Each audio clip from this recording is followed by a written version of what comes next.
सरस्वती के उसी लाल को बुला रहा हूँ जो साहब कला के दम पे बिहार उत्तर प्रदेश के दिलों पे राज करता है। चंदन यादव जी हम सबों के बीच में है, आमंत्रित है। तनी को तलिया जोरदार बजाओ जा हल्ला करके। बहुत बहुत स्वागत। देखिए कलाकार का कोई जाति कोई धर्म नहीं होता है। भोजपुरी में मां सरस्वती ने एक ऐसा बेटा दिया। कुछ भाई हमसे बोल रहे थे कि भैया चंदन यादव जी कब आएंगे, मेरा भाई बोल रहा था।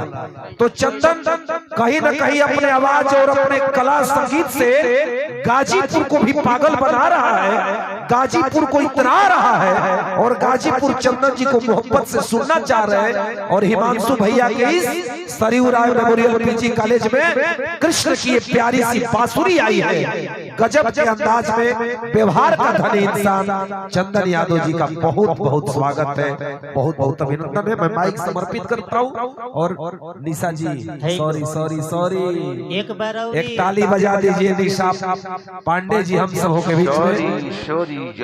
हमार सड़ुआई ना गईनी भोज बड़ी सुंदर आप आए, तेरे आने की आस रहती है। श्रीमान हिमांशु राय भैया सम्मानित कर दीजिए। निशा पांडे जी रात में आई है। पांडे जी निशा का अर्थ होता है रात्रि, निशा का अर्थ होता है रात्रि, और रात्रि में ही ये रातों की रानी आई है निशा जी। दिन में ना चलो सी, रात में चलो सी। हाँ निशा का अर्थ ही होता है रात, दिन में सुतली रात में चलो सी। अब हम चाहब जे सीधे सीधे चंदन यादव है, चंदन यादव जी जरा के यूट्यूब चैनल, फेसबुक पेज और तमाम गीत की आप सब सुनीला आई भाई चंदन जी के हम माइक समर्पित करता नहीं। बहुत बहुत धन्यवाद। भिखार बाबू रेडी हो जाए। हेलो हाय कोरस भैया तनी उठाई तो। भिखार बाबू का तनी आवाज लाउड करो। दोनों सादा करे, दोनों सादा करे। का संदेह सादा करे। संदेह रिटर्निंग उठाई मंच पे बोलो। संध्या जी हेलो हाय सही है, दोनों बोले के चाहिए। उठाइए करके ए महीना भाई दो डेट याद रखे भाई। कोई 34 नहीं याद रखबो तो पितरिया घुस जाए। दो डेट भाई याद रख ले बने 21 के 29 के। Hello hello hello hello hi धन हा भिखार बाबू बहुत बहुत धन्यवाद। ये गाजीपुर की धरती के पता बाका है कि आप लोग ठंडा में भी इतना संख्या में रुकल बनी। ये हमने खाती अरुआ तरफ से आशीर्वाद। वाह वाह। और बहुत बहुत धन्यवाद हिमांशु भैया के कि सरस्वती के विद्या मंदिर में दूगो अश्लील कलाकार बोलौला करते। यही के कहता हो। सही बात गोलू चंदन। हाँ जी नॉट अलाउड। दिल से बाहर कितना अश्लील गावल और वो सब देखनी है। आइले हम हो गए तोरा सब देख लो, हम तनी मनी गाई, लेकिन आप लोग के ताली का आशीर्वाद है। हम गाने एक बार ताली बजा के आशीर्वाद देंगे सबको प्यार से। एगो मात्र हाफ एंड सेकंड में वो भजन। हाँ और मंच पर जे भी उपस्थित बा, जे भी कलाकार आइल बा, जेकर भी पोस्टर लागल बा, उस सब कोई के हम चरण छू के आशीर्वाद ले चाहब। चाहे वो बड़ होकर चाहे छोट होकर। विक्की तिवारी भैया के भी चरण स्पर्श और सबके सने प्रेम एक टीम बजा रहा बा हमार अभय भैया जगदम्बा गुरु जी की टीम बजा रहा है। वाह वाह। निशा पांडे जी के आगमन भइल, बहुत बहुत धन्यवाद। एगो भक्ति भजन एगो, ओकरा बाद ज्यादा ना 3 गो गीत लोकगीत। काशी कलाकार के संख्या ज्यादा, ई सब हिमांशु भैया के आशीर्वाद। सावरिया सावरिया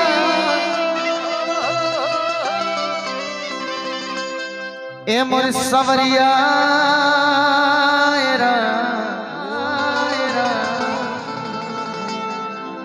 सावरिया रे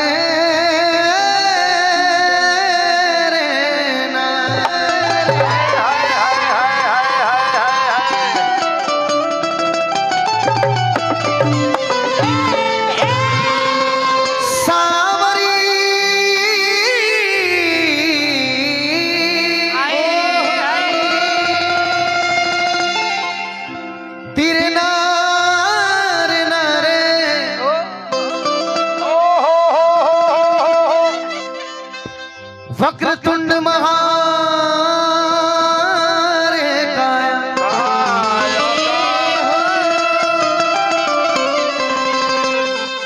सूर्य कोटि समप्रभा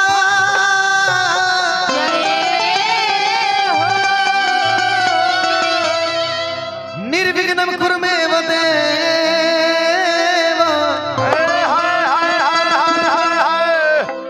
सर्वकार्येषु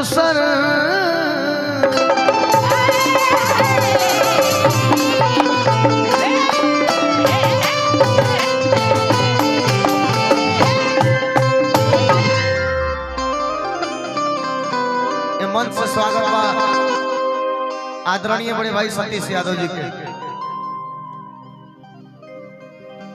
छठ पर्व में माई बहन एगो गीत गावेली सन। कभी एक वाला सही से गाओ तनी हम ना एके गोइते लेकिन पुरान काज गा देते। हां कभी माई बहन में आई छठ पर्व में वो गीत गवाला कावल हो कि छोटी रे मोटी बबीता भाभी आ गई थी। भाभी जी प्रणाम। सुख रहा छोटू देवरी। ई बबीता सागर जी एगो ताली बजा के आशीर्वाद दिया। भाभी जी के लइको आइल भाई देखो छोटे तार लइको आइल बा। हां इनकर लइका हो का बा विकास भैया के लइका तार लइका केने ले हो गइल कौन ले बहुत बहुत धन्यवाद। बहुत बहुत धन्यवाद भाभी जी। थोड़ा बबीता सागर जी का स्वागत हो जाए हिमांशु भैया की तरफ से। आइए हाँ बहुत बहुत एक ताली बजा के आशीर्वाद दीजिए। अरे होई का रे बहुत बहुत धन्यवाद कि अपने पुत्र के साथ आइल बने रहुआ। अच्छा के बार होता विकास भैया का लइका है मत बार भाई सब डर लगता भैया। हाँ हाँ फोरा डाल दला हाथ में हाउ सब उड़ा लिया होई मत पड़ी। हां हाँ मुंह में झकोरा जाई तब केने हाथ बाबा कब पारी कब कि छोटी रे मोटी डोमेन बिटिया के लामी लामी हो के कला सुपले आई हो बिटिया रागी या के होबे तनी सब कोई मंच पर शांति के दान देवे। तू कहां चल बोले रे यही पे एगो गीत हमनी के गौनी जाए यही लइया पर का हो कि सुमिरनवा करी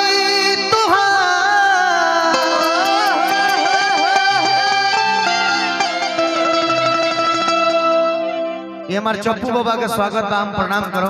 बड़ा बड़ा परेशान भइल बने आज ई कार्यक्रम के लेके। आप लोग आशीर्वाद दे।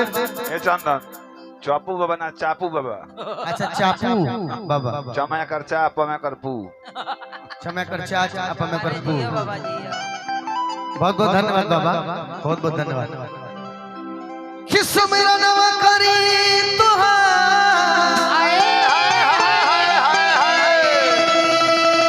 सुमिरनवा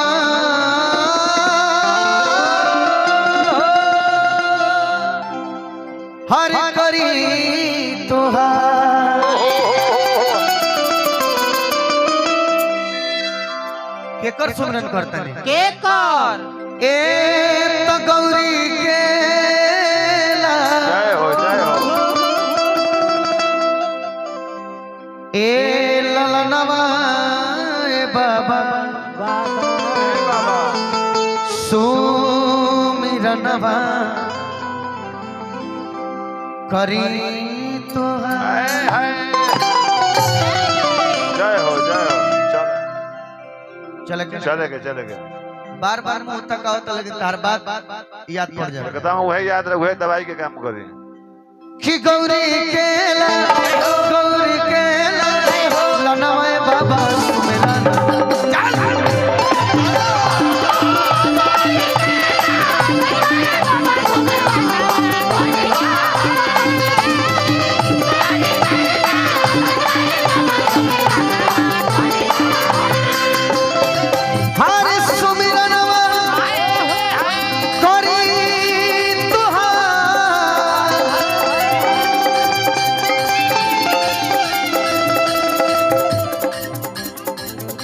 ठीके हो ठीके हो सुमिरनवा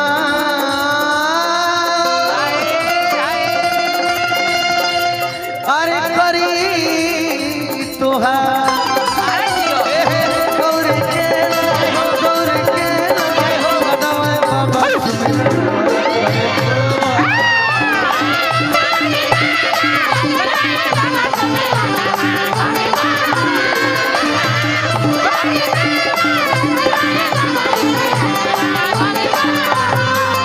आजा तुझको पुकारे तेरा आजा तुझको पुकारे तेरा आजा वासे वाके आजा तुझको पुकारे तेरा आजा वासे वाके लेके हाथों में पूजा की थाल लेके हाथों में पूजा की थाल आजा वासे वाके आजा तुझको आजा तुझको आजा तुझको पुकारे तेरा आजा वासे वाके आजा तुझको पुकारे तेरा आजा वासे वाके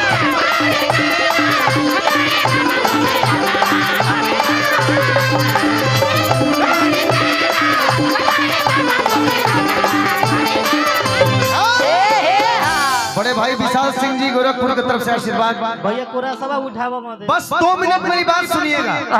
2 मिनट हाँ जी ज्यादा समय है मंच पे फालतू कोई ना बोले। हां पिटाई का आज कोई भी शुभ काम हो चाहे घर के गृह प्रवेश हो हां जी चाहे केहू के बेटा भइल होखे हां चाहे कोई के नरकटी होखे चाहे केहू के नरकट्टी होखे हां आज के सिस्टम का बा का कोई भी शुभ काम हो ओके कोई भी शुभ काम होखे हां तो सबसे पहले के आवेला के के टेंट पंडाल बोला मॉनिटर के पास है, हट जाइए साहब। इसका भी बात मॉनिटर सही है है उसके पास से। थोड़ा ध्यान दीजिएगा बात अरे उधर बात देखिए, मॉनिटर के पास है, थोड़ा सबसे साइड में। पहले टेंट पंडाल वाला लोग आवेला हां एकरो बात में दम बा हाँ लेकिन ओकरो से पहले कोई आवेला के आवेला के ओकरा से पहले के आवेला ओकरो से पहले हलवाई बुनिया पूरी बनावे वाला है हाँ जी हम बोली हम ना बोली तू बोली है लेकिन हमरा हाँ, दोनों पर ही बोलो अब ना सर। बोलब तो पैसा भी काट लेबो तो खा लेबो। आज के दौर में सबसे पहले नचनिया लोग आवता हाँ आवता न हाँ जी लेकिन आज से 40 वर्ष पहले लोग के कोनो काम ना रहे का है आज से 40 पहले नचनियन के जन्म करम ना भई रहे आहा बड़े भाई जख्मी जितेंद्र जी का स्वागत अभिनंदन जोखिम जो बबीता ही बढ़ जाए। सुख रही चरण स्पर्श वाह मेरा और गोलू भाई का डायरी जो भरा होता है इनके वजह से भरा होता है। हाँ। जख्मी संग बबीता तो जख्मी भैया का स्वागत है अभिनंदन है जोखिम जी बबीता ही बढ़ जाए। और एक बार आप लोग ताली बजा के जख्मी जितेंद्र जी को आशीर्वाद दे दीजिए। बहुत तनी जो सीट ग्रहण करो जख्मी नीचे ही बैठा ना सीट के कौन ए जोखिम जी, वो जो बबीता ही बढ़ जाए। ए बाबा लेकिन आज से 40 वर्ष पहले ही काम ना होता कोई भी शुभ काम में के आवे के आवे ए